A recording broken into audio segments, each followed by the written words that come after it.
Ayan, what's up dribblers at mga shooters? Kamusta po kayo? Unahan sa team standing ng dalawang powerhouse team na Barangay Ginebra San Miguel at Talk and Text Tropang Giga.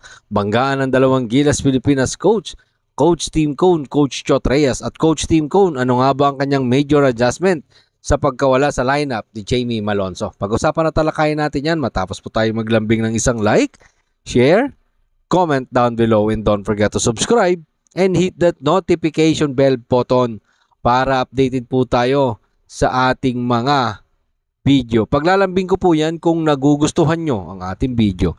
Unahan sa team standing ng dalawang powerhouse team na Barangay Ginebra San Miguel at Talk and Text Tropang Giga.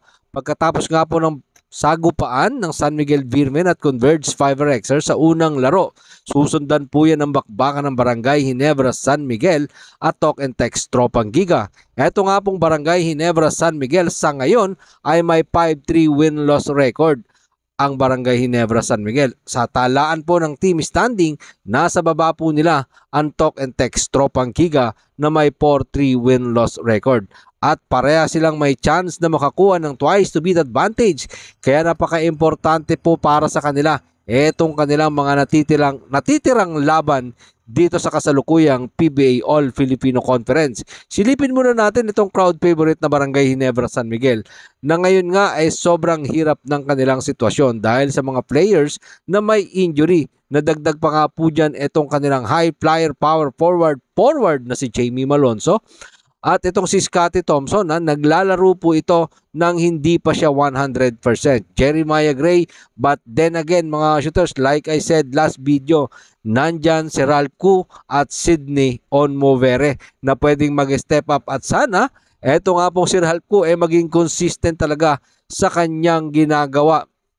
Ito pong si Ralph Koo para mapunan ang pagkawala pansamantala ni Jamie Malonzo dito sa kupunan ng Barangay Ginebra San Miguel. Kasi itong mga injured players na nabanggit mga shooters ay napakahalaga para sa player rotation ni Coach Team Cone. Si Malonzo, very versatile player na kayang magbantay mula sa point guard, shooting guard, small forward, power forward, at kung maliit lang din naman ang sentro ng kalaban ay pwede ding bumantay. Ito pong si Jamie Malonzo. Ilagay mo siya sa center, napakahalaga po talaga ng role ni Jamie Malonzo na iiwan dito sa Barangay Ginebra San Miguel. Kaya nga sa kasalukuyan ay nagkaka-interest itong Barangay Ginebra San Miguel na kunin ito pong si David Morel. Pero para sa akin mga shooters, hindi pa rin sapat yan para punan ang pagkawalan ni Jamie Malonzo sa team. Kasi sa height, lamang si Jamie dyan. Itong athleticism ni Jamie Malonzo iba din po talaga. Ang problema po talaga ng Barangay Ginebra ngayon ay yung kulang sila sa katulad ng tao ni Jamie Malonzo mga shoots. But I think kaya yan ni Coach Tim Cone na gawa ng pamamaraan at yung kanyang major adjustment na gagawin. Yun ang ating abangan mga shoots kung paano i-manage ni Coach Tim Cone ang pagkawala ni Jamie Malonzo. Doon tayo bibilib sa mga ganitong sitwasyon pagdating kay Coach Tim Cone mga shooters. Silipin naman natin itong mga bataan ni Coach Chot Reyes na tingnan natin kung sino nga ba ang pwedeng posible na magpahirap sa Barangay Ginebra San Miguel. Sa kanilang bakbakan, eto nga pong Gilas Pilipinas player na si Calvin Optana na averaging 21 points per game, 9.4 rebound per game. Roger Ray Pugoy, 18 point per game, 3.8 rebound per game. Jason Castro, ang tinaguriang best point guard of Asia, 14 point per game, 3.7 rebound per game, 7.8 assists per game. Ito sa bakbakan ni Coach Tim Cone at ang kanyang former assistant coach na si Coach Tim Cone mga shooters. Ito nga mga Gilas Pilipinas, talaga namang coaches, makikita natin yung kanilang tagisan ng lakas, yung tagisan ng kanilang mga talino. Para sa akin, itong pambansang kupunan ng Gilas Pilipinas na pinamunuan ni Coach Tim Cone, pinamunuan ni Coach Chot Reyes, dito sila masusukat mga shooters. Dito natin makikita yung adjustment, at alam natin may major adjustment na gagawin. Ito pong si Coach Tim Cone.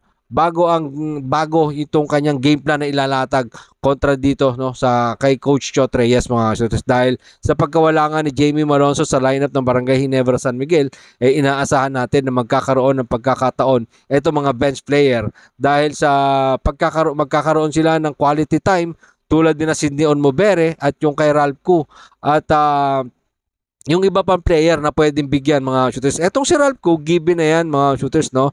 Dahil naandyan na nga kahit naandyan si Jamie Malonzo, nabibigyan naman talaga siya ng pagkakataon na ipakita ang kanyang full potential.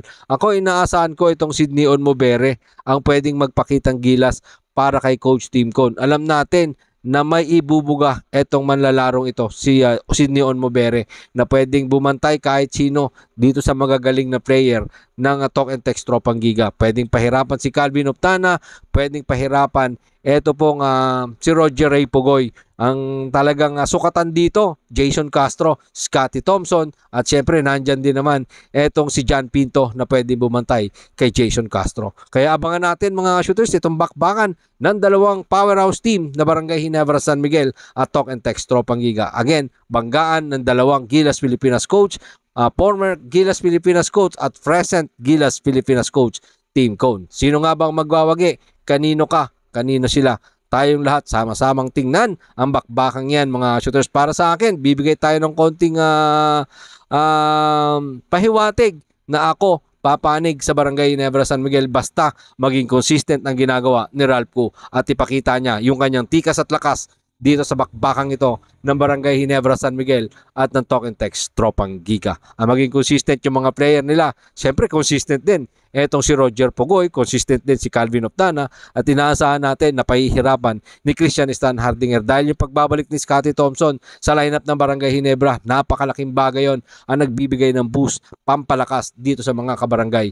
Marami pong salamat sa inyong panonood, na naman po ang inyong opinion. Pag-usapan po natin yan dyan sa comment section. Ingat and God bless everyone. Adjourn!